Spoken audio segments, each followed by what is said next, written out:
the Barod Bitesize series for Learning at Work Week 2025. This year's theme is connection, and we're hoping to connect with you through this series of short bite-sized learning about a range of topics. We also want to help you connect with others too, and that's why one of the topics we've chosen is motivational interviewing. This video will introduce you to the world of MI, as I call it now, and help give you an overview of what can be one of the most helpful ways to communicate with other people about change.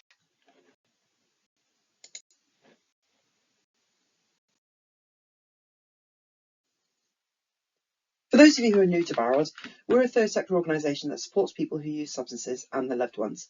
Barod is the Welsh word for ready, and our aim is to support anyone who's ready to change and to make a difference to their own lives or the lives of others. This means providing high quality, free and confidential support and guidance to anyone who's affected by drug use, alcohol use, either their own or someone else's, and raising awareness about the ways we can all help to reduce the harm caused by substance use.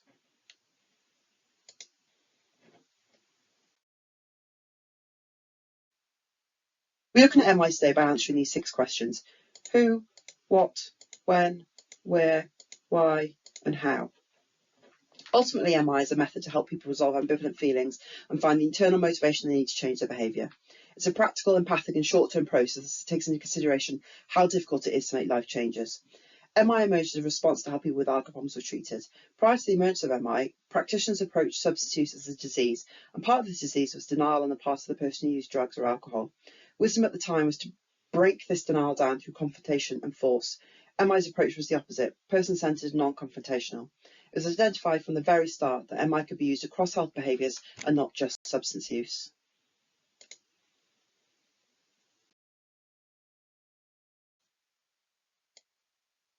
So who developed MI?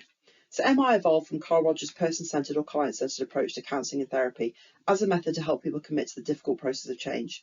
It was introduced by psychologist William Miller in 1983 and further developed by Miller and psychologist Sylvan Rolnick. The more you try to insert information and advice into others, the more they tend to back off and resist, Rolnick said. Put simply, this involves coming alongside the person and helping to say why and how they might change for themselves. MI is for anyone who used to make a change in their life. It's not necessarily that they want to, and in fact MI works best for those who are ambivalent. It can be any kind of change that's relevant for MI. And motivational interviewing allows anyone to help others navigate challenges with empathy and collaboration. By focusing on listening, understanding and guiding rather than just telling someone what to do, MI empowers others to make positive changes in their lives.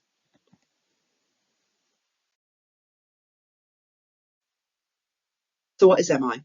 So the newest edition of the MI manual defined MI as a collaborative conversation style for strengthening a person's own motivation and commitment to change.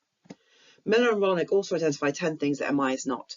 It's not the trans-theoretical model of change, otherwise known as the stages of change model. It's not a way of tricking people into doing what you want them to do. It's not just a technique. It's not a decisional balance. It's not assessment feedback, cognitive behavioural therapy, or client-centred therapy. It's not always easy to learn. It's not practice as usual, and it's not a panacea. Ultimately, clarity about what does and does not constitute MI promotes quality in our scientific research, clinical practice and training. So what's the core of MI? So MI is a guiding style of communication that sits between following, good listening, and directing, giving information and advice, hence why it's slightly different to person-centred counselling. It's designed to empower people to change by drawing out their own meaning, importance and capacity for change. It's based on a respectful and curious way of being with people that facilitates the natural process of change and honours client autonomy. It's a way of being with the people that we work with. But what does that mean?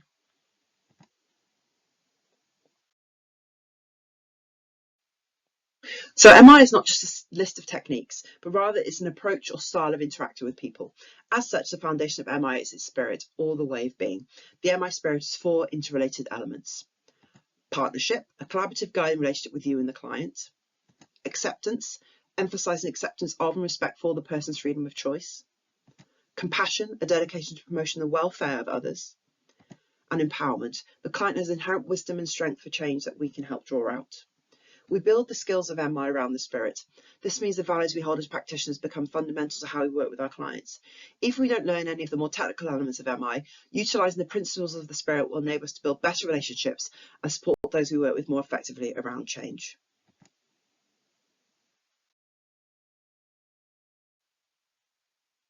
So the client-centred approach to MI is particularly effective for people who have mixed feelings about changing their behaviour. MI works well with individuals who start off unmotivated or unprepared for change. It's less useful for those who are already motivated to change. MI is also appropriate for people who are angry or hostile.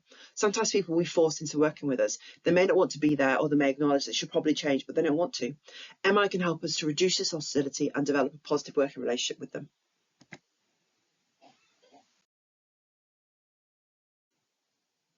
So importantly, MI is not solely a therapy. It's a way of engaging someone in an open, empathic dialogue and helping them in making decisions aligned with their values. Anyone in supporting professions can benefit from learning about MI. I've trained social workers, doctors, nurses, occupational therapists, neurodiversity well staff, housing staff, and many others in MI over the years, and they've all identified ways they can incorporate it into their practice. For non-therapists, MI can be an empowering way to guide discussions about personal growth. MI has been used by leaders, parents, educators to help engage and support the people they work with or live with about goals, priorities, and decisions. Ultimately, MI allows anyone to help others navigate challenges with empathy and collaboration. By focusing on listening, understanding, and guiding rather than just telling someone what to do, MI empowers others to make positive changes in their life. Ultimately, any conversation about change can benefit from MI.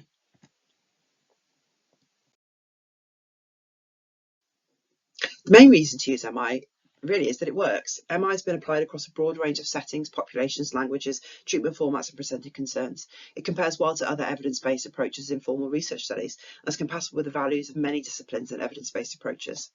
Ultimately, for many people in health professions, MI often just feels right. It feels like the right way to work with people. These are just some of the things we can help create using MI. Showing people they have the power to change their lives themselves. Building self-confidence and trust in themselves. Helping clients take responsibility for themselves and their actions, and helping to create sustainable change.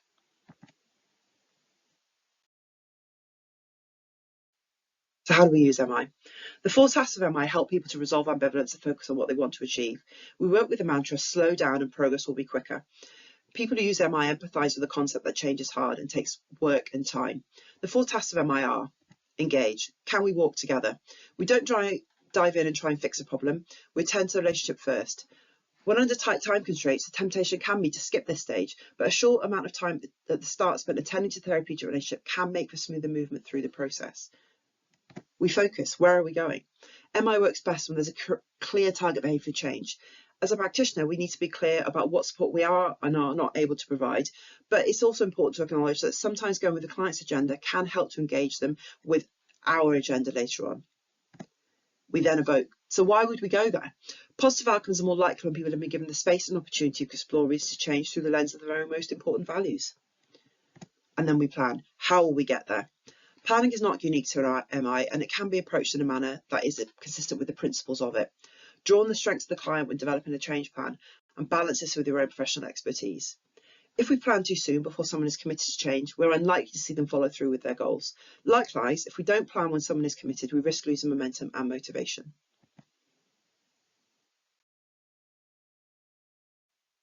The skills of MI, our oars as we refer to them as, are not unique to MI. They're probably skills you're familiar with. However, in MI, how we use these skills changes depending on what we're trying to achieve. The skills in MI are open questions. These types of questions move beyond simple yes or no answers. They encourage people to get thinking and encourage them to share more. Affirmations. Affirmations are gems of encouragement. They're about pointing out someone's strengths or acknowledging their progress or efforts, and then go a long way in boosting confidence. Reflections. Reflective listening involves mirroring back what you've heard. It's about letting people know you're really listening and that you understand where they're coming from. This helps people feel heard and understood. Summaries. Summaries are a way to pull everything together and show someone the bigger picture. They help consolidate what's been discussed and let the other person see their own words reflected back to them. Ultimately, MI is most effective when we combine the technical skills I've discussed with the way of being, or the spirit.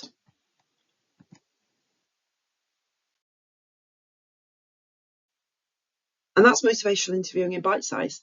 As you can imagine, this is a whistle-stop tour for a topic that contains huge amounts of information, skills, and knowledge. Hopefully this has whetted your interest to learn more, or has helped you refresh your knowledge if it's been a while since you were trained in MI. If you'd like to learn more, get in touch using the email address on the next slide.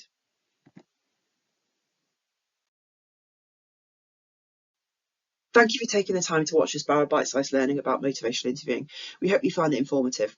We offer full MI training for external agencies. If you are interested in learning more, then please email us at training@barod.com and we can provide you with our brochure, including all topics we provide and pricing. Many of our courses are free, so please get in touch if you think we can help.